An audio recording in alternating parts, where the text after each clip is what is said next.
Welcome to Season 3 of Unlock Your Child's Full Potential, where we focus on the mindset shifts, practical tools, and strategies that empower us to positively and effectively influence our kids. Today, I'm joined by Dr. Janice Cohn, a psychotherapist and author who has dedicated her career to helping children develop compassion, resilience, and moral courage. She has worked extensively in grief counseling and family therapy and believes that empathy and kindness are essential qualities we can nurture in our children. I'm excited to dive deep into how we can all implement some practical strategies in our homes. Dr. Cohn, welcome to the show. Thank you for having me. I appreciate it. Why don't we start by telling us how you become so passionate about your work and what inspired you to spread light to families through your books? I've been practicing 30 years, and I have seen how things have changed in terms of civility, in terms of how people treat one another. It seems that the internet, in some ways, really brought out the worst in people. And I believe that children, I think all of us, but children certainly are born with a certain goodness that they need to have help getting out. It's not that we have to put it in, it's that we need to help them get it out. In my book, The Christmas Menorahs, one of the characters is a minister, and he talks about the notion of Andunuk. It's a Native American concept, and it talks about the benevolent desires of the soul. And the Native Americans think that if those desires, those benevolent desires, which have to do with kindness, courage, goodness, if they don't have an opportunity to come out, people literally become sick because it doesn't have an outlet. And I believe that. And so I wanted to find a way to help parents and children relate to that benevolent desires of the soul, to be able to really be in touch with the best of themselves instead of what happens so often, which is the worst in people. And I think today, almost all children are exposed, whether it's through the internet or other media or in their own lives, to violence, to incivility, to sometimes cruelty, and to war. There are 2 wars going on right now that we know of, not to mention starvation. They know about these things, and I believe that they need to find a way to counteract those feelings of helplessness and frustration and thinking they can't do anything because they're kids, because I think kids can do things to help to make a difference. And when they do those things, it's not only good for other people, it's good for themselves as well. True. Standing up for others can be intimidating, especially for kids. How do we as parents equip them to give them the confidence and tools to move from being bystanders to actually stepping up when they see something's wrong? I think one of the things that's important is helping children develop empathy. They can do that in many ways, but would you like me to define what I think is moral courage, empathy, and compassion? Would that be helpful? Yes, let's do that. Yeah. Because to me, moral courage is the ability to do the right thing, even when it's unpopular or puts you at risk. And I think that most parents would say they want to raise children that have moral courage, although they are also concerned that it's a dangerous world. So, there has to be some kind of balance there. Compassion is feeling or showing sympathy and concern for others. But empathy is the ability to understand and share the feelings of others. So it's a little bit different than sympathy. So how can parents, what can they do to raise empathic, compassionate children? The first thing I think is realizing their power in setting an example. in terms of what they do on a daily basis, that what they tell children to do is one thing. What children observe them doing is quite another. And no parent, no one, whether they're a parent or not, can every minute of the day be kind and thoughtful and sensitive and wonderful. So we're really talking about just small acts of kindness that children notice. There was a survey about heroes. I was involved with that in some of the most prestigious private schools in New York City. Many of these children came from very wealthy, very prominent homes. And a lot of them had said their parents were their heroes. But the reasons that they gave were not that they were a titan of industry or that they had earned billions of dollars. They had seen them do acts of kindness towards others or towards themselves, that they helped them and showed sensitivity and compassion when they were sad or when they were afraid. These are the things that children remember. I also just wanted to mention there is a book called The Altruistic Personality, which looked at rescuers during the Holocaust. Why was it that some people stood by and did nothing, and other people became upstanders and took great risks to rescue Jews? One of the reasons that the researchers found was the example of the adults around them. It could have been their parents, it could have been their teachers, it could have been clergy, but I think parents have to realize that children are watching. What they show children is extremely important and really can make a difference, as opposed to what they tell children. Another thing that they can do is when children do something selfish or hurtful or mean to someone else, it's really important to ask them how they would feel if they were that other person. Rather than scolding them or tell them that's not a nice thing to do, have them try to experience how the other person might feel. Research shows that this has an enormous impact on children, but it's important to do this on a regular basis, because just because a parent, tells this to a child once, that doesn't mean they're going to stop doing that behavior. It is important to have them each time think, how would you feel if you were the one That's a that good point. Yeah. Another important thing is involving children in helping behavior, meaning helping other people. There is a book called The Miracle Drug, and in it, the authors asked if there was a drug that had no harmful side effects, made you feel less stressed, enhanced your self-esteem, and guarded against depression, would you take it? Most people Yes. say yes. It turns out that drug is not a pharmaceutical.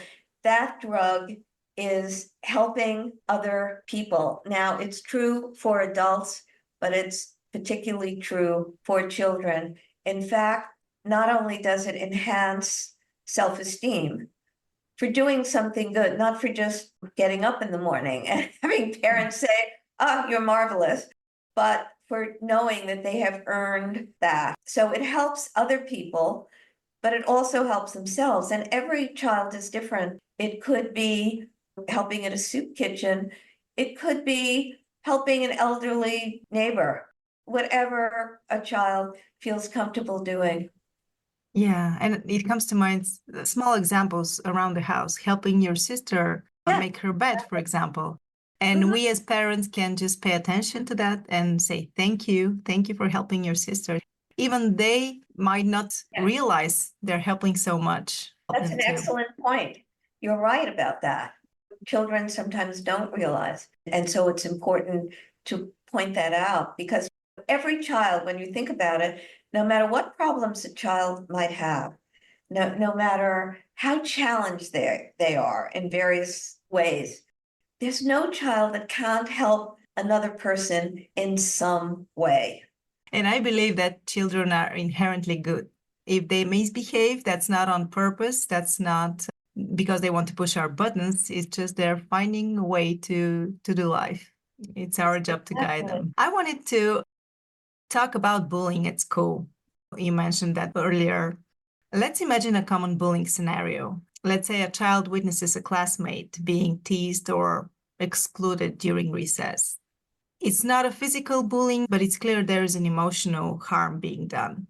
How can we prepare our kids to respond in a way that's supportive and helps create a kinder environment, but it's safe for the kid as well? Yes, not putting themselves at risk. Again, it is a dangerous world. Taking action when a child sees a wrong being done, sees someone being targeted or bullied, it's not always something that they can confront the person doing the bullying. Very often that's something that they have to tell an adult about. What they can do is, after that is happening, to go up to the child that has been bullied and let them know that they're not alone. Let them know that they are sorry that they were bullied. If someone is bullied for their religion, for the color of their skin, for any one of a number of things, to say they think it's wrong, they know that it's wrong, they want them to know they're not alone, and to offer friendship, to offer sympathy. Those are the things that are so important. They will feel better for doing that, for knowing that they're doing the right thing. And hopefully parents can encourage them to do that. I've had a number of parents come up to me and say, in this world, it's so dangerous that being compassionate almost puts kids at a disadvantage or makes them vulnerable.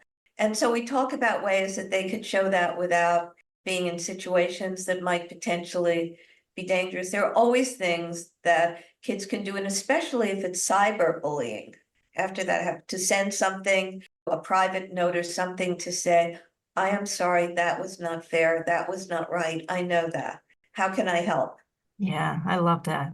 And we are the ones guiding our children recognize if that's wrong or right by Yeah. asking them, how would you feel if you were in their place? Yeah.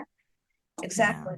There is a concept called tikkun olam. It's actually a Hebrew expression. And what it means is repairing the world. That's how it's translated. And I think, especially in this world that we're living in, that most parents would want to raise children that want to do their part in repairing the world and not focusing just on themselves, but on also being aware of others. And again, because we know that it's so good for children to do that, it's a win-win situation. It is, yeah. And even for adults, when you're focusing on helping someone else, you forget about your own problems because there's Exactly. something bigger. Yeah. Viktor Frankl was a famous psychoanalyst who, during the Holocaust, was incarcerated in Auschwitz for several years. And when he came out, he was one of the lucky ones that was able to come out. He wrote a book, a famous book called Man's Search for Meaning. Yes, Yeah. exactly. And he talks about the importance of having meaning in our lives. He writes it for adults, but that's true for children also. They need to have purpose and meaning. And helping others is one way of doing it. There could be other ways as well. Developing a talent that they have, excelling at something, but being a compassionate human being is, I think the world needs that. And if that doesn't happen, we are in trouble. Because it seems that sometimes our worst instincts are being rewarded rather than our best. I would love to tap into your expertise as a grief counselor because loss is something many families face, whether it's the death of a loved one or even a pet. And I was wondering if there are some healthy ways parents can support their children through grief, because these moments can be especially confusing and difficult to process. Yes. First, I would say validate children's feelings. If they see that the people around them are in terrible psychic pain, to tell children I'm fine, I'm okay, don't worry, because they want to protect their children. The children are being told what you hear with your own ears, what you see with your own eyes is not true, is not happening. And I know parents do that out of trying to protect children. So I think the first thing they can do is validate, yes, I'm really sad. It's a very sad thing when someone we love dies. And it could be a pet, you're right. And I would then ask children what their thoughts are. What are you thinking now? What do you think might help you right now? What can I do to help? And some things are just very sad. You can't bring someone back to life. First of all, some children don't even understand what death is, which means that it's final and it's universal. There's a famous story in the psychoanalytic literature. It's called The Painted Guinea Pig. And it tells the story of a kindergarten class. And they had a pet guinea pig called Guinea, appropriately enough. And one day, Guinea died. It happened overnight when the children weren't there. And so one teacher said, I could rush out, get another guinea pig, the same color, and they'll never know. And the other teacher said, no, this is a teachable moment. This is something it's important for them to know that it's part of life. And so when the children came in, they knew that Guinea had died. They talked about Guinea and all the good things about Guinea and what they would miss.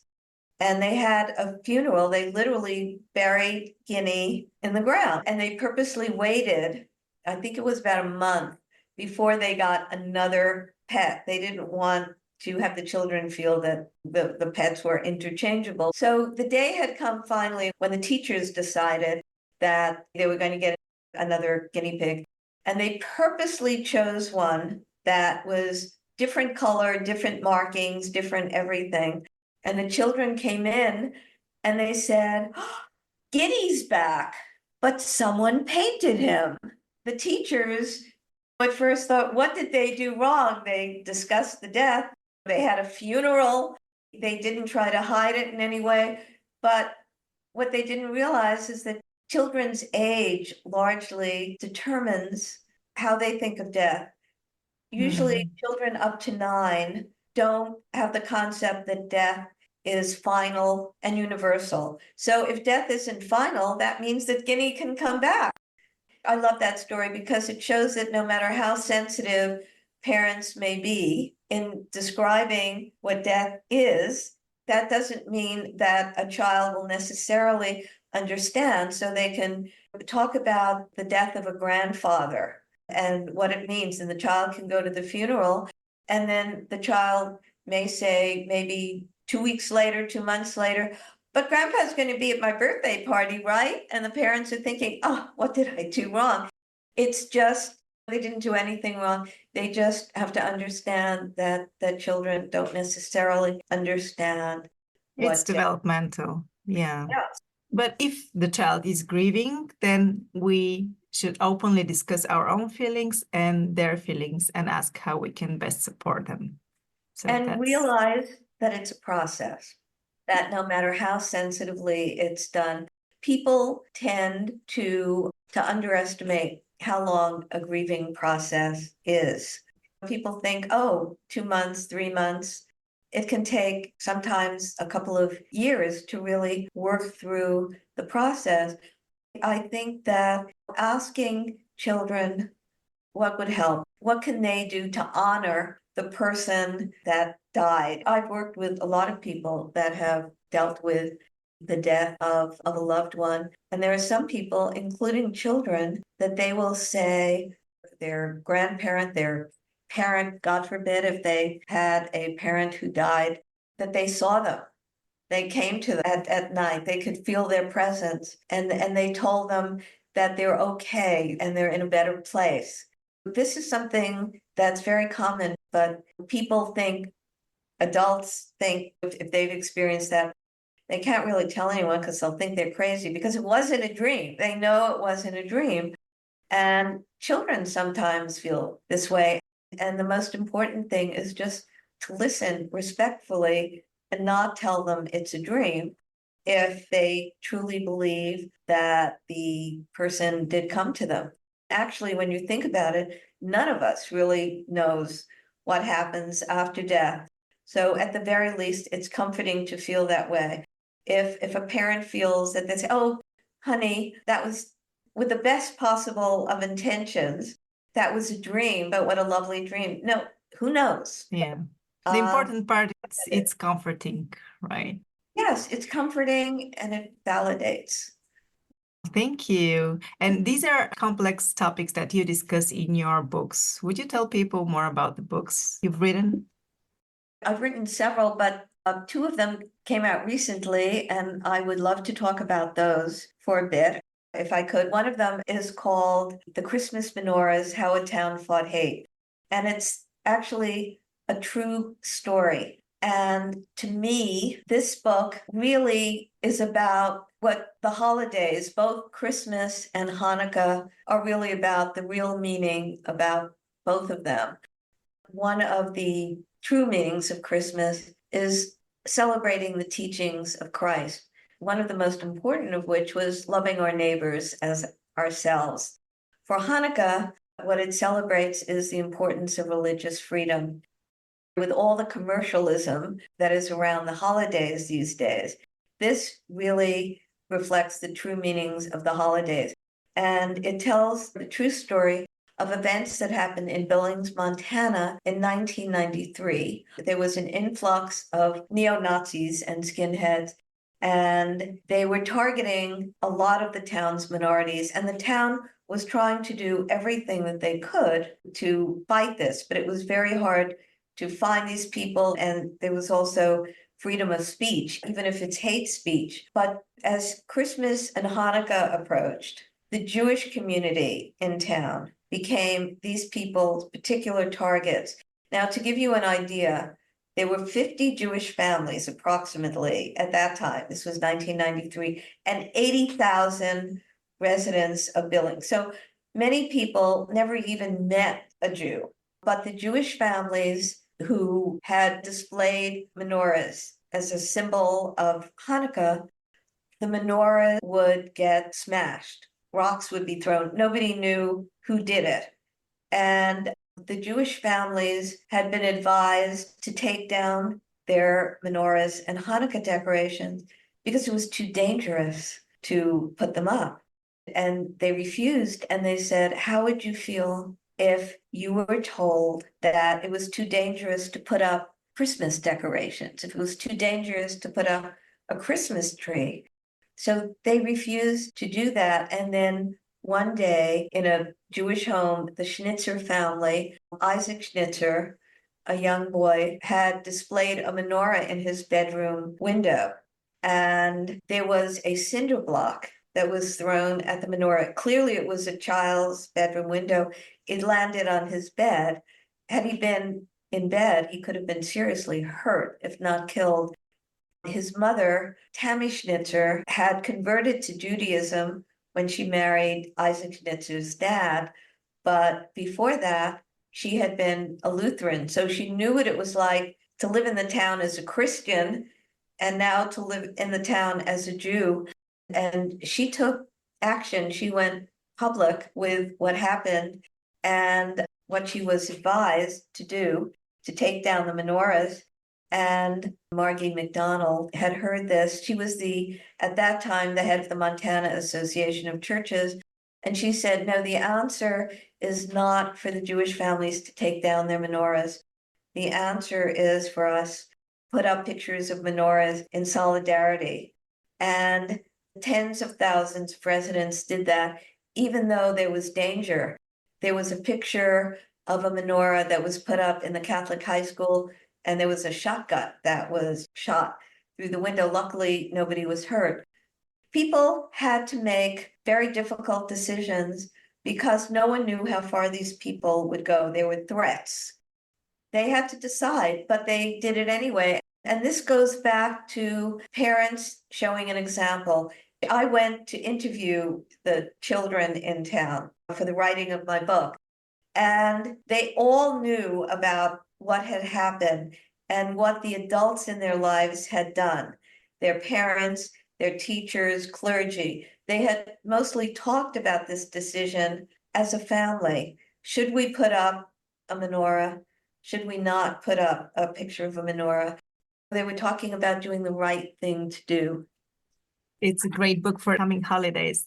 Well, of course, I'm not objective, but I think it's the perfect gift for the holidays because again, the true meaning of the holidays for Christians and Jews is exemplified in this book. And again, acting as upstanders, showing their better angels, and most importantly, showing their children how people can act with courage and goodness. I spoke to many children in various classes. I would go around the school, Isaac Schnitzer School, and I can tell you they will never forget this. I don't think they'll ever forget. And this is something that is in their mind now that I think they will not accept hatred and bigotry as the way of the world or bullying as the way of the world now. I think they understand that something has to be done as they saw so many people in their own town do. This to me is what the holidays is all about, or at least should be about. I agree. It should inspire us all to do some more acts of kindness. Thank you, Dr. Cohn, for the time and energy and for sharing your expertise with our listeners. I really enjoyed it. Thank you so much for listening and letting me be a part of your day. Once again, if you enjoyed this episode or the show in general, please consider rating it and leaving me a review. Have a great week, and I'll see you next Wednesday.